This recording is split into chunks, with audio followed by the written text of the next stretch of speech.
So the video you just saw was entirely shot on the iPhone 14 Pro using the DJI Osmo Mobile 6. This way you can see how I've achieved the shots, and I will also give you 5 of my best pro tips and tricks for achieving your cinematic shots using the DJI Osmo Mobile 6. So number 1 is to use the built-in extension pole. There are so many ways you can use it. In this one scene, I used it to get a low shot of Emma walking, and this really made the process so much easier as I didn't have to be in an uncomfortable position. Another scenario that made the extension pole very useful was when I set the gimbal to side grip mode and placed the iPhone over the pond to create a push in and tilt up shot of Emma. This way I didn't have to stand in the water and was able to create this interesting reflection. Lastly, I also used the extension pole to create this beautiful crane shot, as you also see in Hollywood movies, as I was able to create a high position and then lower the camera slowly to create this dynamic shot. Tip number 2 is to use the focus wheel on the side of the DJI Osmo Mobile 6 to create a manual rack focus. This means that I can smoothly shift focus like you've seen in this video, where I start with Emma being in focus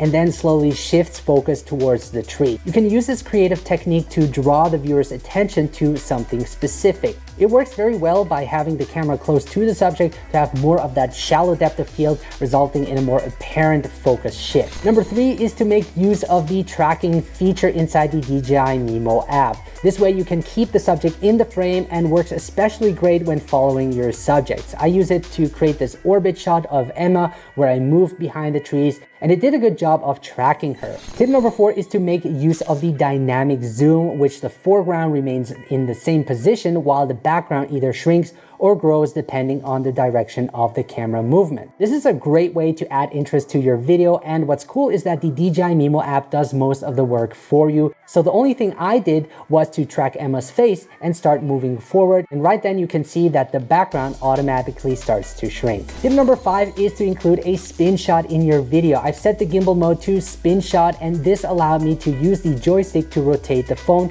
to create this interesting spin shot of the trees. Creating a spin shot using a gimbal has never been easier and really helps your videos stand out. I actually have a dedicated tutorial on it. If you guys are interested, I will leave a link in the video description below. Now guys, if you have any other questions, feel free to leave a comment. As always, thank you so much for watching, and I'll see you guys the next time.